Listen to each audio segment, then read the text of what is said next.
आ गया ससुराल वालों की तीमारदारी करके, इसलिए मैं लोकल शादी के बहुत खिलाफ थी।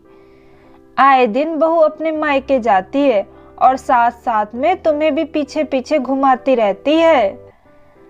घर में घुसते ही रेखा जी की कड़क आवाज से खुशी के पांव वहीं पर रुक गए। पवन ने भी उसके हाथ को पकड़कर उसे तसल्ली दी और कमरे में जाने का इशारा किया। खुशी को कमरे में जाते देख रेखा जी फिर से शुरू हो गई। अब कमरे में जाकर पसर मत जाना, कब से भूखी बैठी हूँ, लेकिन यहाँ बहू के होते हुए भी एक कप चाय नसीब में नहीं है। सुन पवन, बहुत हो गई सास की सेवा। अपने साले रवि से बोल कि कोई इंतजाम कर ले, वो भी। मेरे बहू और बेटा कल से वहां नहीं जाएंगे। शादी के बाद बहू को अपनी सास को ही मां मानना चाहिए और अपने मायके से लगाव कम कर देना चाहिए। अरे दिल से मानो तो सास भी तो आखिर मां जैसी ही होती है। रेखा जी की बातें सुनकर पवन झुंझला उठा और गुस्से में बोला, प्लीज मां, कभी तो अपनी तीखी जुबान को शहद खिला दिया करो। जो मुंह में आता है बोल देती हो बस। मम्मी जी की हालत आपसे छुपी नहीं है। रवि को भी अच्छा नहीं लगता यूं हमें रोज रोज बुलाना, लेकिन बात जब माँ के स्वास्थ्य की हो तो कौन बेटा बेटी परेशान नहीं होगा भला। और आज उसकी रिपोर्ट भी आ गई। मम्मी जी को पवन बोलते बोलते रुक गया क्योंकि उसकी आंखों में आंसू बहने लगे थे।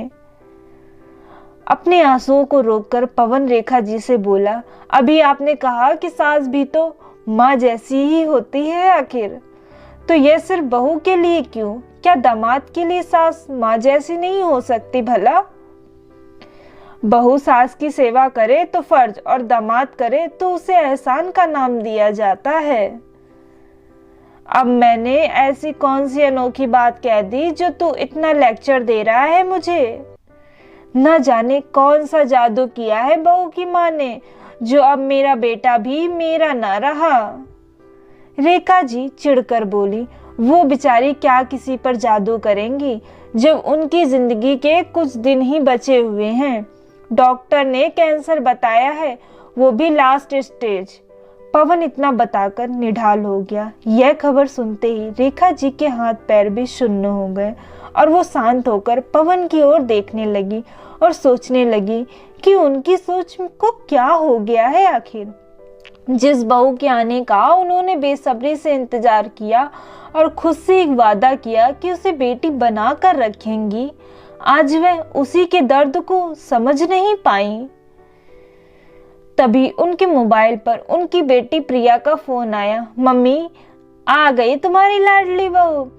सही है, इतना अगर मेरी सास मुझे छूट देती तो मैं तो उनके पैरों में ही बैठी रहती। कहाँ मिलेगी उसे आपकी जैसी सीधी सास? थोड़ा धमका कर रखो और भाई को भी समझाओ कि दामाद है वो। यूं ससुराल वालों के पीछे पीछे घूमना उसे शोभा नहीं देता। वैसे कहाँ है आपकी बहू? आ गई या अभी भी मायके की ड्यूटी कर रही है?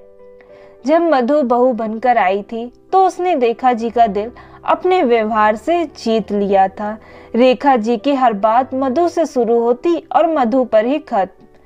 प्रिया को ये बात बिल्कुल नहीं भाती। उसके अंदर जलन शुरू हो गई और साथ ही एक अनचाहा डर भी कि माँ कहीं उसे ही भूल न जाए।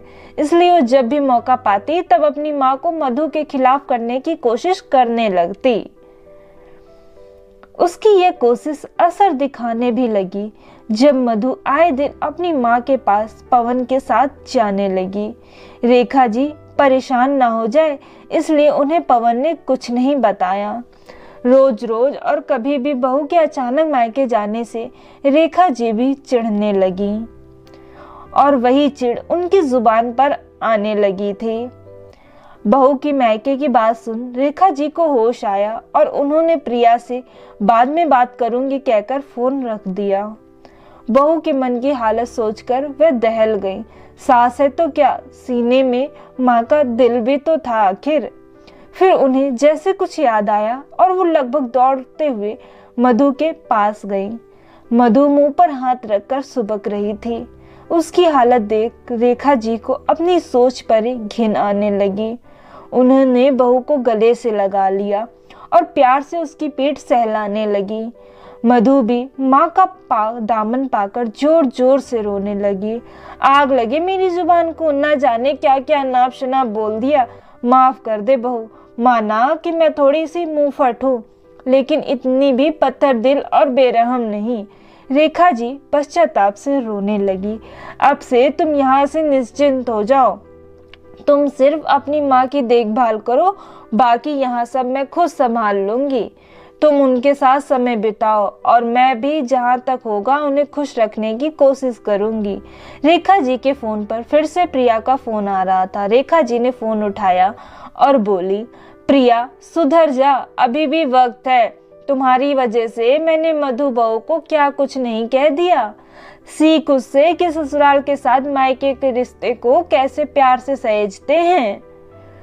अगर एक बहू अपने ससुराल की जिम्मेदारी खुशी से पूरी कर सकती है तो दामाद क्यों नहीं। आज के बाद मैं अपनी बहू के खिलाफ कुछ नहीं सुनूंगी। अपनी आदत सुधार ले तू, कहीं ऐसा ना हो कि मेरे बाद तेरा मायका भी ना रहे। थैंक यू माँ, मुझे पता था कि आप मधु को कभी अकेला नहीं छोड़ेंगी। पवन पीछे से आकर रेखा जी के गले लग गया। रेखा जी पवन और मधु के साथ अपनी समधन से मिलने गई और उन्हें शांत किया कि रवि और मधु अकेले नहीं है, उनकी यह माँ हमेशा उनके साथ रहेगी। उनकी बातों को सुनकर मधु की मम्मी की आंखों में एक निश्चिंतता आ गई कि उनका दामाद सब संभाल लेगा।